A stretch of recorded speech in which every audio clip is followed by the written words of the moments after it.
আমরা দেখলাম এখনো পর্যন্ত আপনারা বিচার করেন নাই, বিচার করতে পারেন নাই, নির্বাচনে দৌড়াদৌড়ি শুরু করেছেন। অনতিবিলম্বে বিচারের ব্যবস্থা করেন, অন্যথায় আগামী দিনে কিন্তু আবার একটা 5ই আগস্ট হতে পারে। 5ই আগস্টের নেতা আমাদের পাশে দাঁড়ানো আছেন, উনার সেই সময়কার বক্তব্যগুলো যদি মনে না থাকে আবার রেকর্ড বাজিয়ে বাজিয়ে শুনবেন।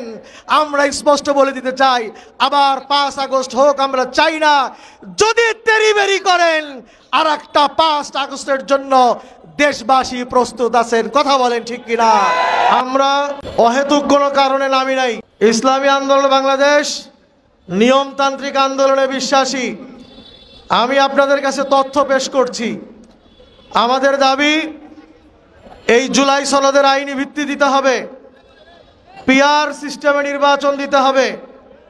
আপনারা জানেন পিআর সিস্টেমে নির্বাচনের জন্য ইসলামী আন্দোলন বাংলাদেশ গত 10 এপ্রিল ইসলামী আন্দোলন বাংলাদেশ লিখিতভাবে ঐক্যমত্য কমিশনে আমরা পিআর সিস্টেমে নির্বাচনের দাবিতে আমরা লিখিত শিট আমরা দিয়েছিলাম। আমরা দাবি জানিয়েছিলাম ঐক্যমত্য কমিশনে আপনারা এই বিষয়ে আলোচনা উপস্থাপনের সুযোগ দেন, এটাকে এজেন্ডায় আনেন।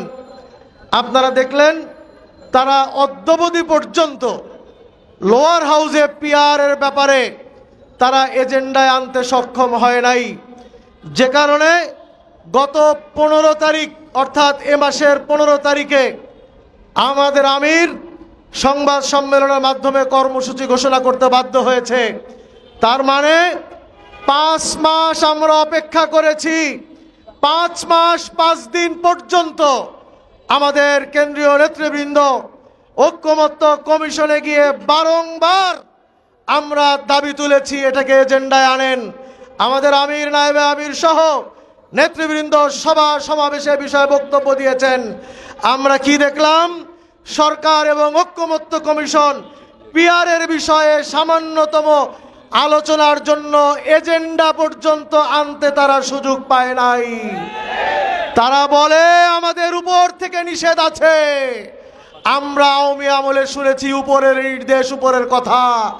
আমরা স্পষ্ট বলতে চাই, ডক্টর ইউনূস সাহেব, আপনার এখানে কারা উপরে আছে? ঐক্যমত্য কমিশনের কাছে আমরা জানতে চাই উপরের সেই শক্তি কারা। সেই শক্তিকে যদি আপনারা লন্ডন, আমেরিকা, অন্য কিছু মনে করেন, মনে রাখবেন আপনারা ভুল করবেন। বিপদ আপনাদের দোরগোড়ায় এসে হাজির হয়েছে ইতিমধ্যে। ইসলামী আন্দোলন নিয়মতান্ত্রিক আন্দোলন করে।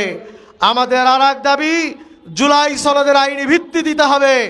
আপনাদের কামে দলিল ভিত্তিক স্পষ্ট ভাষায় জানিয়ে দিতে চাই, আপনারা জানেন ঐক্যমত্য কমিশন থেকে যেই স্প্রেডশিট আমাদের কাছে দেওয়া হয়েছিল, প্রত্যেকটা দলের কাছে দেওয়া হয়েছে।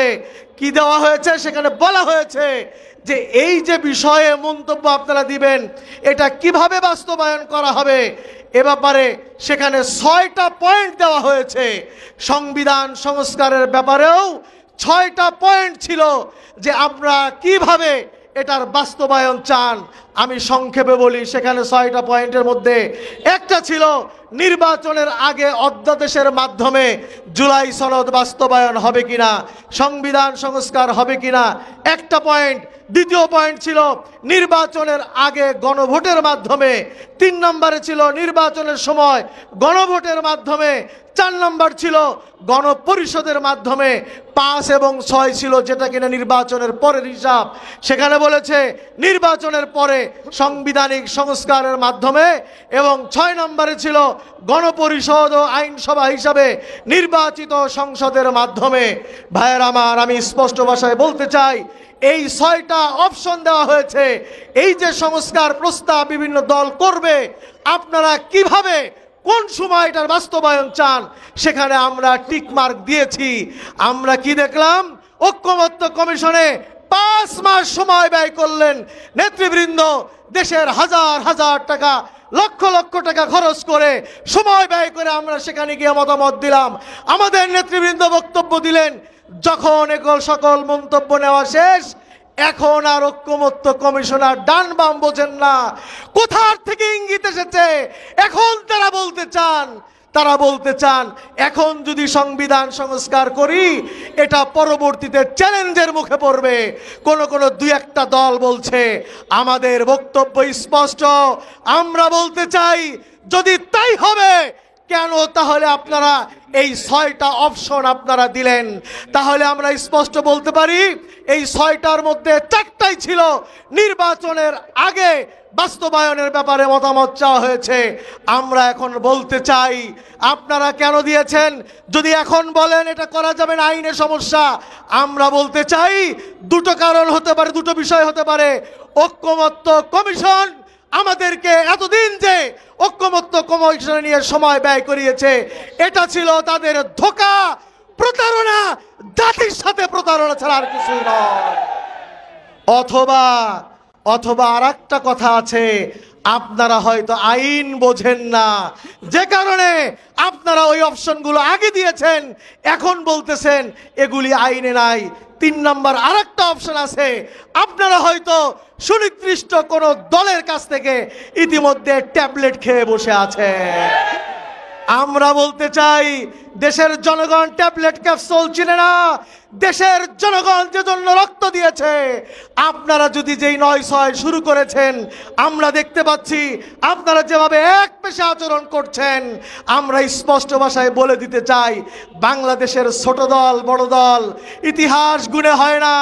জনতাই তাৎক্ষণিক সিদ্ধান্ত জানায় কোনটা ছোট দল কোনটা বড় দল। আপনারা যারা বড় দল বলেন, আমরা বলেছি ওই সব বড় দল কোনোদিন ছোট দলের সহযোগিতা ছাড়া একবারও ক্ষমতায় যাইতে পারেন নাই। এবার আদৌ যেতে পারবেন কিনা সেই টেনশন এবং চিন্তা আপনাদের করা দরকার। কাজেই আমাদের যেই দাবি এবং যৌক্তিক দাবি, সরকারের কাছে আমরা উদাত্ত আহ্বান জানাই, অনতিবিলম্বে জুলাই সনদের আইনি ভিত্তি আপনারা প্রদান করেন। পিআর আপনারা চেনেন না, বোঝেন না, পিআর এর মাধ্যমে নির্বাচন দেন। বিস্তারিত নেতৃবৃন্দ বলবেন, অন্য সময় কথা হয়েছে পিআর সিস্টেমে নির্বাচন দিতে হবে। এবং আমরা দেখলাম এখনো পর্যন্ত আপনারা বিচার করেন নাই, বিচার করতে পারেন নাই, নির্বাচনে দৌড়াদৌড়ি শুরু করেছেন। অনতিবিলম্বে বিচারের ব্যবস্থা করেন, অন্যথায় আগামী দিনে কিন্তু আবার একটা 5ই আগস্ট হতে পারে। 5ই আগস্টের নেতা আমাদের পাশে দাঁড়ানো আছেন, উনার সেই সময়কার বক্তব্যগুলো যদি মনে না থাকে আবার রেকর্ড বাজিয়ে শুনবেন। আমরা স্পষ্ট বলে দিতে চাই আবার 5 আগস্ট হোক আমরা চাই না। যদি তেরিবেরি করেন আর একটা 5 আগস্টের জন্য দেশবাসী প্রস্তুত আছেন, কথা বলেন ঠিক কিনা? আসুন আগামী দিনে আমাদের দাবি আদায়ের জন্য সকল আন্দোলনে সংগ্রামে আমরা ঐক্যবদ্ধভাবে হাজির হব এবং দাবি আদায় করে নেব। সেই আহ্বান জানিয়ে সকলকে শুভেচ্ছা জানিয়ে সরকারের প্রতি দাবি জানিয়ে বক্তব্য এখানে শেষ করছি। ওমা আলাইনা ইল্লাল বালাগ।